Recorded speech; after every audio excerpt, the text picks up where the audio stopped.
Welcome back to Marvel Future Revolution, and let's jump right into this. We basically got some patch notes today for the update that's apparently going to happen tonight at about dark 30, I guess, for East Coast time. So that'd be like 12 midnight or something like that. Let's take a look at it real quick. So we typically tend to get patches from Netmarble on a Tuesday, and they usually lead into Wednesday. If you've played Marvel Future Fight, I will be giving my review of the patch notes for Marvel Future Fight's update that's happening tonight as well. So it looks to be a boring night overall if you're usually up between those hours of like 12 to 4 in the morning. So let's talk about these real quick. All right, so immediately you can see the time zone differentials right here for what we've got coming. The Omega flight server is going down at about 1 a.m. and most other servers are going to be going down somewhere around the same time UTC, it looks like.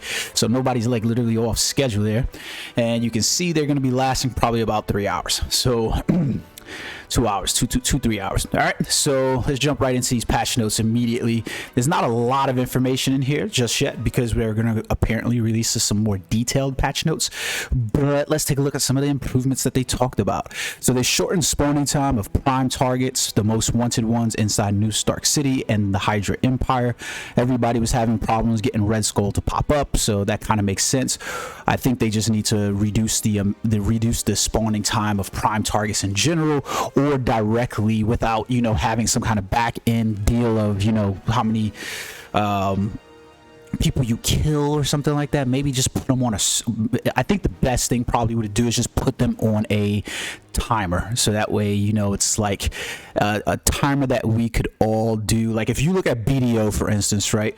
Black Desert Online, for those of you who don't know, I can go to Black Desert Online timer and I can see a timing for when all the world bosses and all of the field bosses are gonna, you know, appear in game, and that allows me to, you know, be ready and plan my day. Especially with this game, they want to go MMO route and they want to say they're MMO. Make it an MMO. Most games, MMOs, have already figured this out. So why they're trying to, you know, reinvent the wheel, I have no clue. Just put this literally on a timer. Decrease the maximum flyable altitude and dimension duel in certain battle challenges to make characters vulnerable while flying. So if you weren't aware, Captain America was at a supreme disadvantage inside dimension duels because players could literally fly up where his skills could not reach, and that pretty much, you know, rendered him somewhat useless. So having that, you know, that maximal flyable altitude there be decrease, I guess it works. I think it definitely probably made it more realistic, you know what I mean, like in terms of being like, yeah, Captain America wouldn't be able to get to Doctor Strange if he flew all the way up, but whatever. Obviously we got to make it a little bit fair, right? Then they added the skip function for the prologue and other cutscenes. This is pretty decent, just because, you know, overall you probably watched the story the first time that you played through, but you don't want to probably watch it every single time thereafter, so adding that is pretty good. Okay, so now we get to number 4, where you literally go, hey Netmarble, what the fuck? What the fuck are you thinking? Enable the use of enhancers in Omega War. Okay, so I'm going to let you guys know something. Netmarble routinely inside of his games does highly questionable decisions. We're all saying we need a bracketed system, and they're saying, hey, we're going to allow the ability to use enhancers inside Omega War. This is going to be a two-pronged approach by Netmarble, I guarantee you, okay?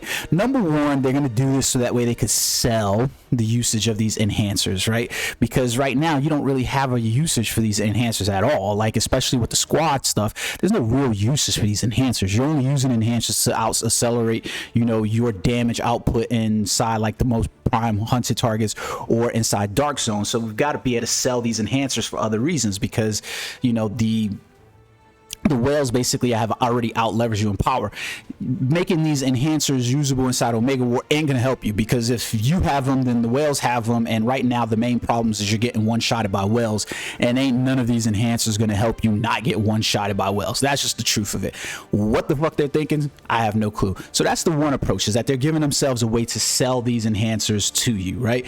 So I guarantee you what's gonna happen probably in the months to come is you're gonna see Netmarble kind of scale scale this back some, where they'll give the community what they're really asking for, which is what Netmarble always intended to give you. So that way it looks like, you know, you got something because you were a community and you argued for it and you got it. If you don't believe me, go look at Marvel Future Fight. Go look at 7 Deadly Sins. It happens so routinely there. Then we have removing the restrictions on transferring box type items to the squad stores. This is awesome. Previously, you know, like if you logged in tomorrow and you wouldn't get that uniform drop box and you logged in mistakenly and instead of on your main character and your alt character, you'd have been fucked and you just wouldn't have got that, been able to transfer that item over. They're removing that restriction, so that's good because that's going to give players something less worry about when they're logging in. Then we've got adjusted the Alliance chat history to be stored for a longer period of time. I haven't really seen anybody asking for this. I'm not even sure what the hell is the usage of this. I think most people use Discord, so whatever. Improved serviceability. There's currently really bad ping times.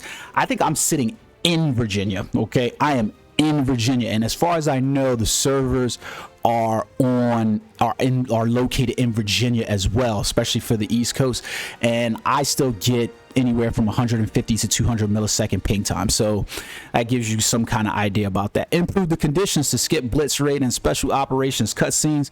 This is great because often is the case, people are just AFK playing blitz, especially now at this point. I can AFK blitz Maestro at this point, so yeah, I get this. I get why it's added.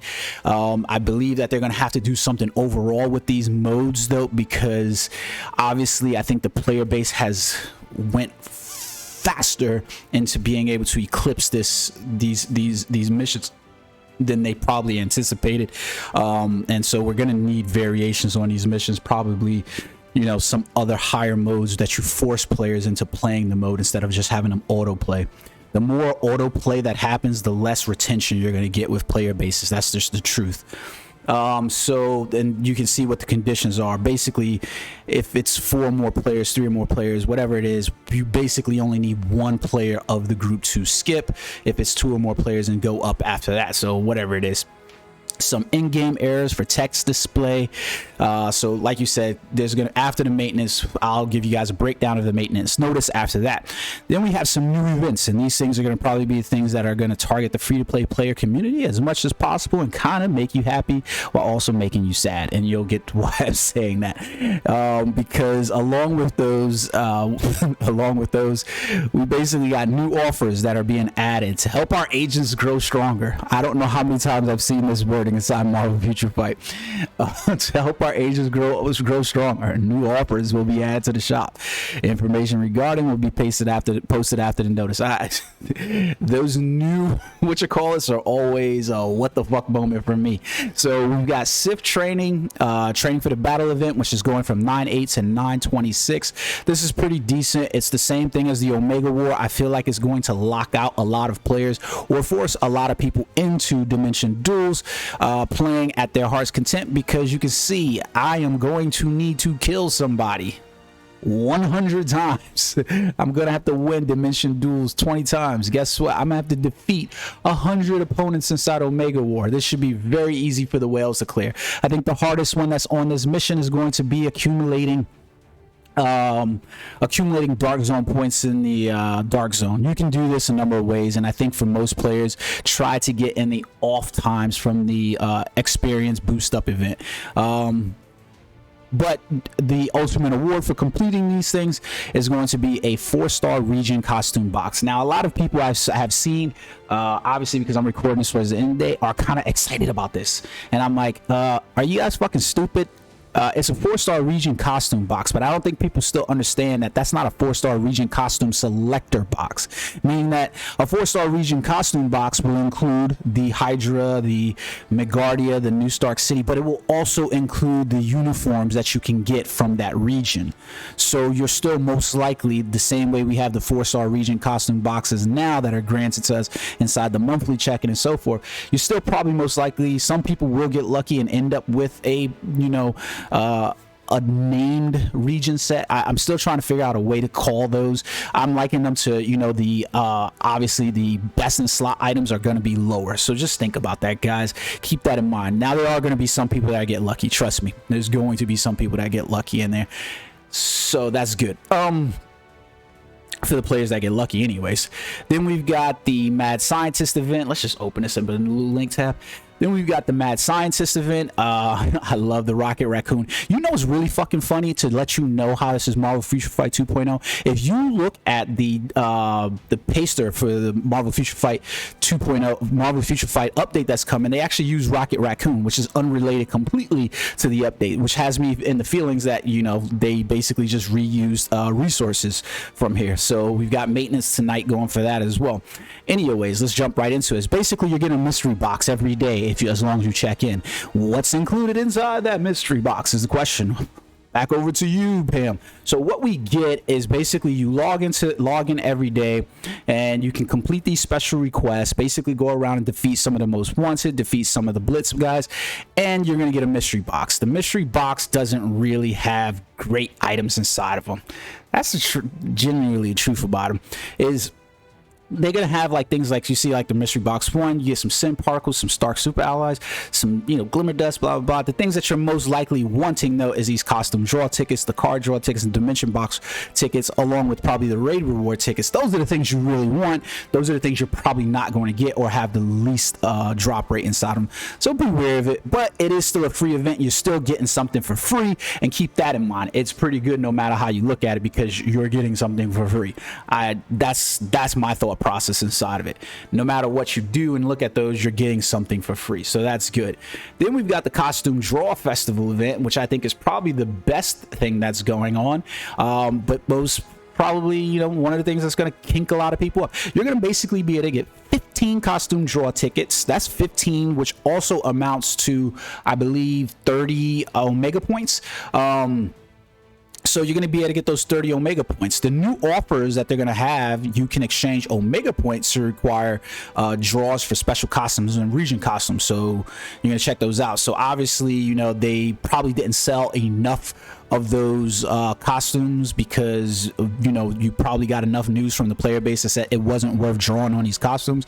So now they have to, you know, help you want to come out of your pocket more to get those costumes. So stand by for the rates on those.